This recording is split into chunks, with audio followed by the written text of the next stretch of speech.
Hey guys, how's it going? I am Danconia and welcome back to the Overwatch League Roundup. Yes, no games to discuss because obviously there is no Overwatch League right now, but there are teams to discuss. Now, we have our final standings. We know who's going through to the playoffs, we know who aren't, right? So I'm going to go through the 6 teams that didn't make it through the playoffs and what they might need to do in preparation for Season 2 to try and make a push for those playoffs then. Now, we are going to work our way down the list. We're going to start off with the 7th placed Houston Outlaws. And honestly, Houston Outlaws are not a bad team and they could quite easily be in those playoffs. They are a very good team. I think they have a very good mix of players. They have Muma, who is a fantastic main tank. They also have Fact Fiction, who can come in for him. And Fact Fiction is part of the 2017 USA World Cup team that took South Korea so close. Obviously, they have Coolmat. Undoubtedly, Coolmat is a fantastic diva player, and they have the opportunity to flex him in and out. Now, Banny and Raucus, fantastic support players. Raucus is fantastic on Zen. Banny is a really good Mercy. I come to Houston Outlaws as DPS. Now, Jake is a good DPS, right? But I don't want to say he's a one trick, but I think his hero pool is niche.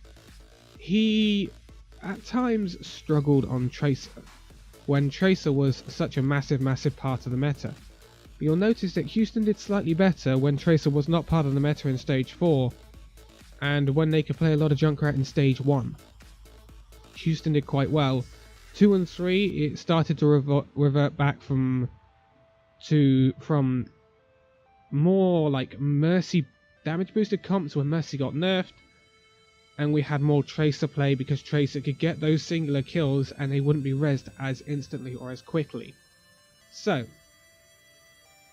obviously there is Clockwork, but his Tracer is not on the level of other teams around them.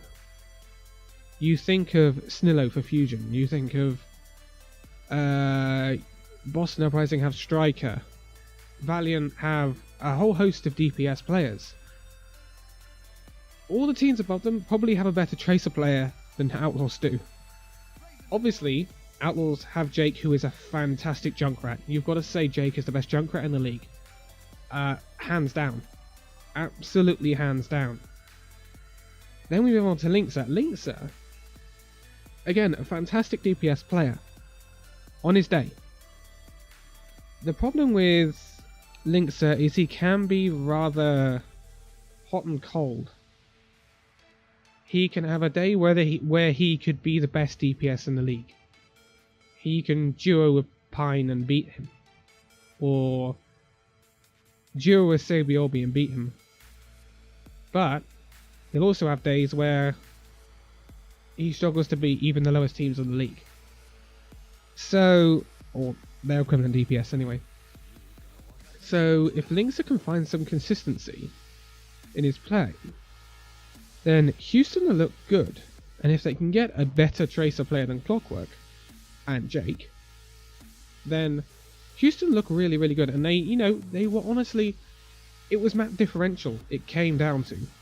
Between them and Soul Dynasty, their map differential was much superior throughout the season compared to people like Fusion. Fusion, they were another team that blows hot and cold, but they got the lie of the land. Their dive was pretty good. And that's what saw them through into that 6th place. It was close. There was one match in it. Well, actually, there was 2 matches in it in the end, but it was real close. And you have to say, Houston, they could have been there. They really could have been there. And I think Season 2 is bright for Houston, especially if they make one addition, a good Tracer player. Like, I'm talking Bunny level Tracer player here. Then I think Houston, it could be a 4th place, 3rd place team if they want to be. But that's the Houston Outlaws covered. Now we come to the tricky one. Seoul Dynasty in 8th. Now, Seoul Dynasty were the top of the power rankings coming into this league. They were the lunatic high roster that had conquered Korea over and over again. Korea, the powerhouse of Overwatch at the time. They were beating all sorts. They were I want to say they're world beaters, but most of that lunatic high team were the South Korean team. Simply because they were that good. And then they come into Overwatch League. And yes, they finish about 4th in stage 1. But they finish 8th overall. And we're sat here saying, well, the team we thought would win it are not even in the playoffs. So, what's gone wrong at Seoul? Now, you can sit here all day and talk about Seoul, but their players are fantastic. Most teams in the league will give anything to have a DPS player like Fleta. Rouge Hong is fantastic. His hero pool is so diverse. He's a fantastic flex player. We've seen him on main tank. We've seen him on DPS. We've seen him on Widow. We've seen him obviously on support. Such a versatile player, Rouge Hong, and it's such a shame we won't see him in the playoffs. The support line for Seoul Dynasty is not that bad. The tank line, however, is probably where Seoul Dynasty fall short. Now, Miro. I'm talking about here. The main tank for the Seoul Dynasty has probably... Seoul obviously saw it as a weak link because they started playing Rouge Hong on the main tank role to try and get some sort of change in their fortunes, and it didn't work.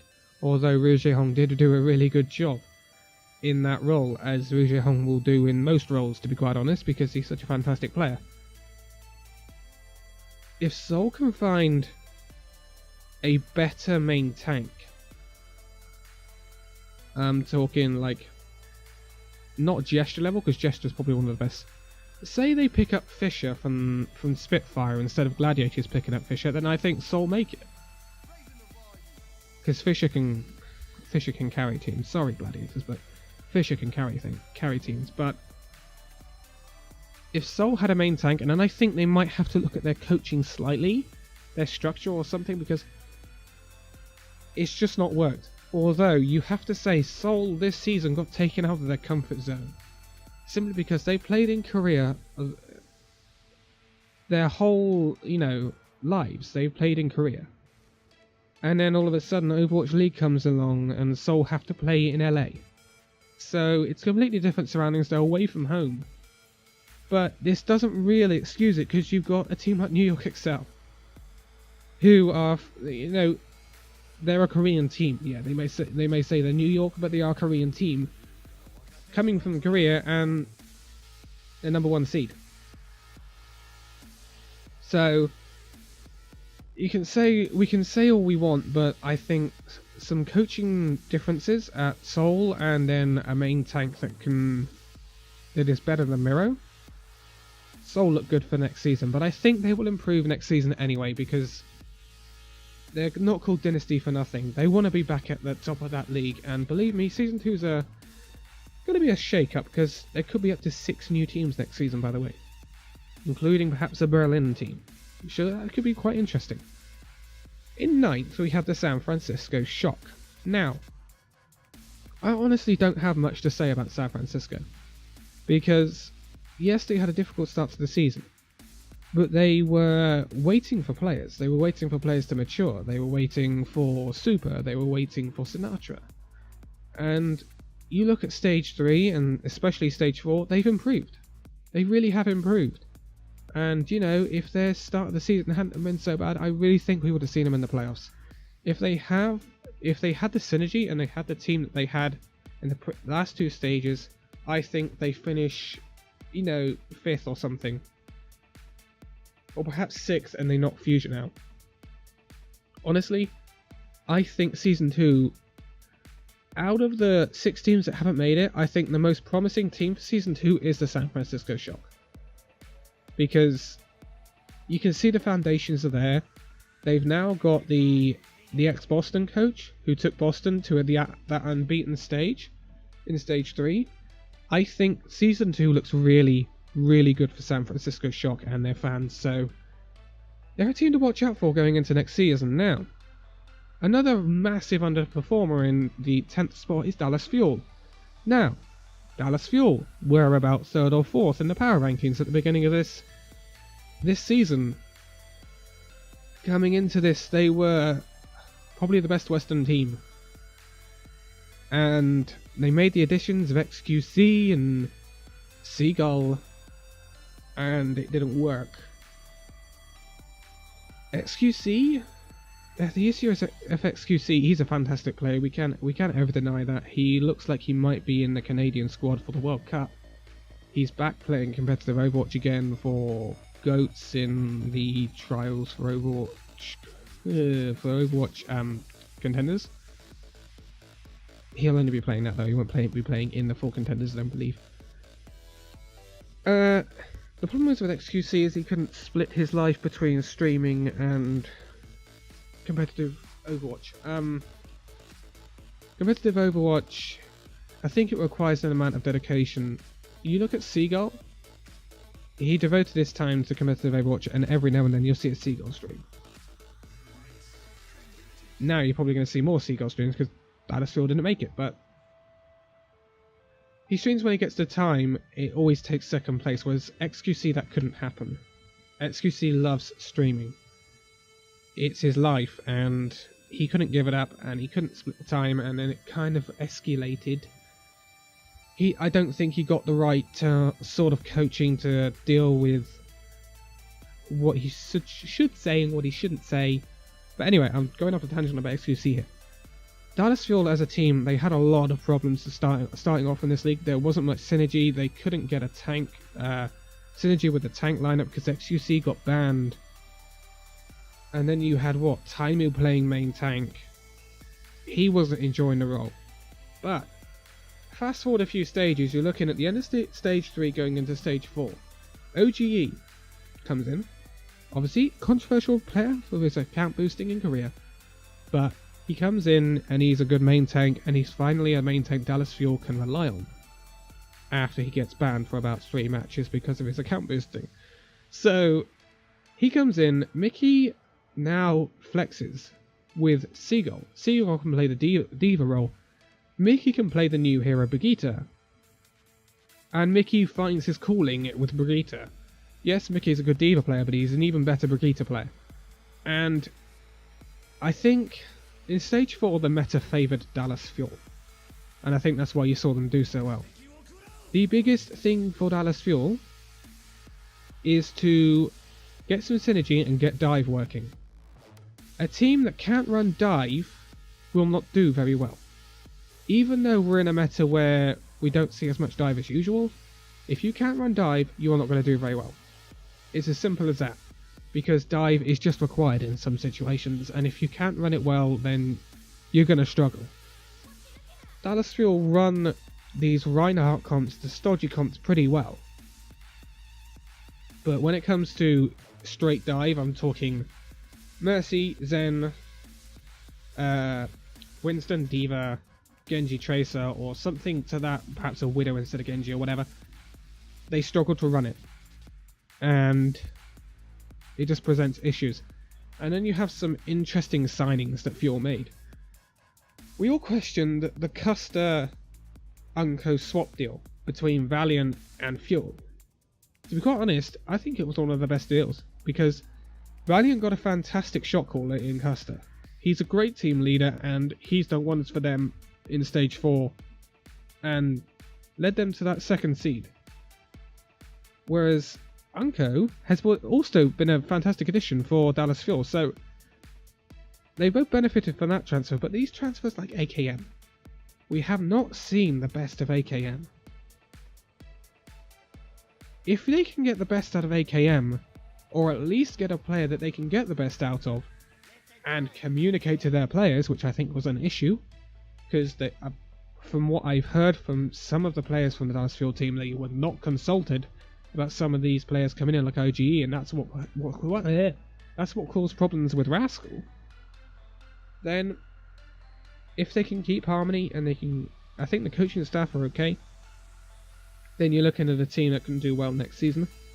But they need to nail down that dive, because otherwise they're not going to do much. They're not going to do much. This game relies so much on dive. And if the meta changes massively, then we may see Dallas-Fuel resurge even if they can't run dive. But you know, that's running into possibilities where we're looking at new heroes and stuff before the next season, and then you can't rely on the meta being in your favour. Simple as that. You look at New York Excelsior, you look at Valiant, Boston. Don't say Boston. Valiant, Gladiators, Spitfire, Fusion. They've adapted to these metas. They can play dive when they need to. They can play Brigitte when they need to. They can play Reinhardt, Zarya when they need to. So it's the ability to flex metas, and Dallas-Fuel don't have that right now. If they can get that, then they're looking good for Season 2. If they don't, then trouble. Now, here we get to the nitty gritty. 11th placed Florida Mayhem. Now, it's been a poor season for Florida, only 7 wins on the board. It's just a team that needs a massive rejig. Clean house, sweep, sort everything out, rejig, rebirth, new season, new players, new coaches. Be a new team. And this goes for Shanghai as well. They're kind of both in similar boats in some respects. Florida, I think they have the players to do decent. I don't think they have the players to be playoffers? To be playoff contenders. To be quite honest. I'm being brutally honest here. So, yeah, it's difficult for Florida. I think they need additions. I think they need to get rid of some people. The best addition for Florida this season was Saya Player. He is a fantastic DPS. If they can keep hold of him, and then build a team around him, then they look good. Because Saya Player is by far the best player on that Florida team, and he can tumble with the best DPS in the league. And when you've got a DPS player like that in your back pocket, then you can do so much. So much. So if they can build a new team but keep Saya Player, then I think they look good. Shanghai, just clean house, boys. Just clean it. 0-40. There's no coming back. Get rid of your players. Most of them. Perhaps you want to keep Kaguri. Kaguri's decent if you put the players around her. Clear your coaching staff out. And also sort out your ways of doing things. Change your ethos. Sitting in a cramped room in the center in Burbank and literally playing Overwatch for 10 hours plus a day is not how the rest of these 11 teams do it. You've got to give these players downtime. You've got to give these players time off. You've got to give them happiness. You know, you've got to keep their morale up. And I think being cooped up in a small room, literally grinding Overwatch for 10 hours a day, is not the way to get results. And I think we've seen that this season. The whole ethos needs to change at the Shanghai Dragons. I hope it does, and we get some new players at Shanghai, and then, you know, the only way to go for Shanghai is up. Surely they cannot go in Season 2 0-40 again unless things don't change.